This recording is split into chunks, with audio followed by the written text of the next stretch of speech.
After beheading of Steven Sotloff, Obama pledges to punish ISIS.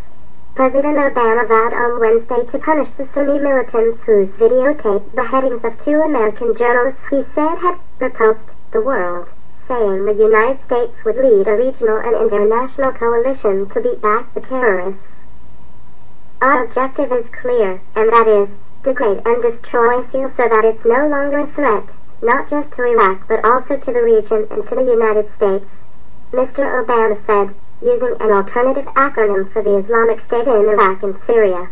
He was speaking at a news conference here on the eve of a NATO summit meeting in Wales, as pressure built for him to articulate a broader military strategy to take on the ISIS militants. It's not only that we're going to be bringing to justice those who perpetrated this terrible crime against these 2 fine young men, the president said.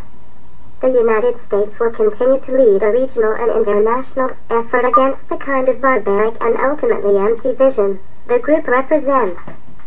Mr. Obama's strongly worded statement came after he drew criticism from allies and foes last week when he said that he had not yet developed a strategy for confronting ISIS in Syria.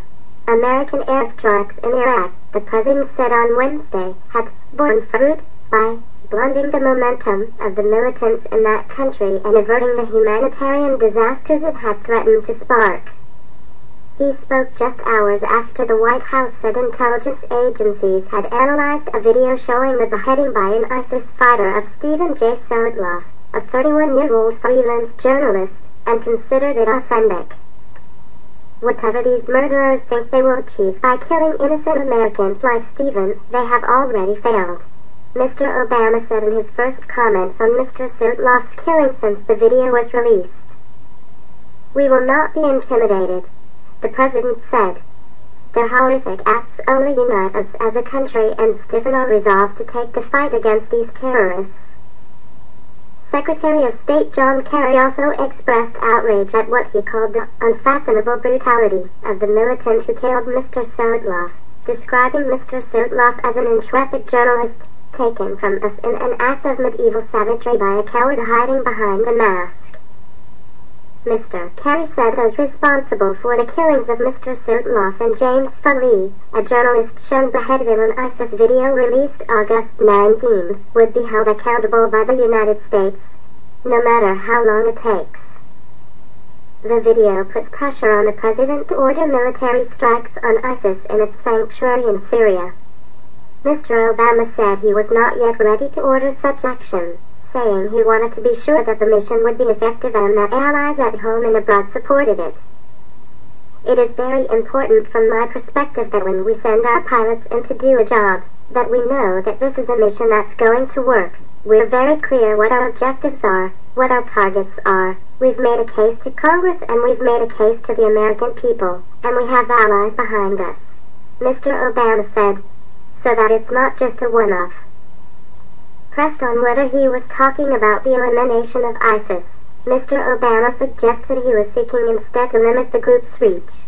He said that his goal was to ensure that ISIS is not an ongoing threat to the region, and that the group was degraded to the point where it is no longer the kind of factor that we've seen it being over the last few months.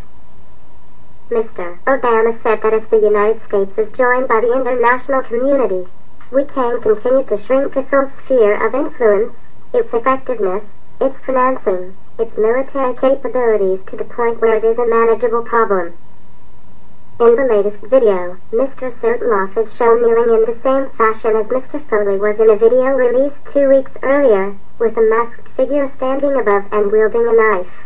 Mr. Sotloff addresses the camera and describes himself as paying the price for Mr. Obama's decision to strike the group in northern Iraq. The president was briefed on the video Tuesday before his departure for Estonia.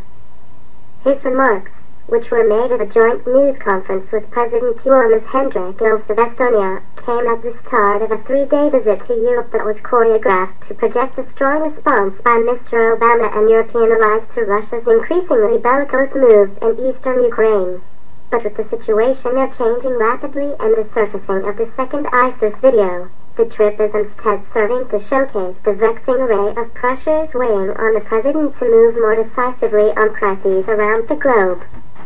Mr. Obama arrived in Estonia on Wednesday for a day of private meetings with Baltic leaders and public statements meant to reassure allies, particularly those bordering Russia, that the United States and Europe are serious about defending them from their newly aggressive neighbor.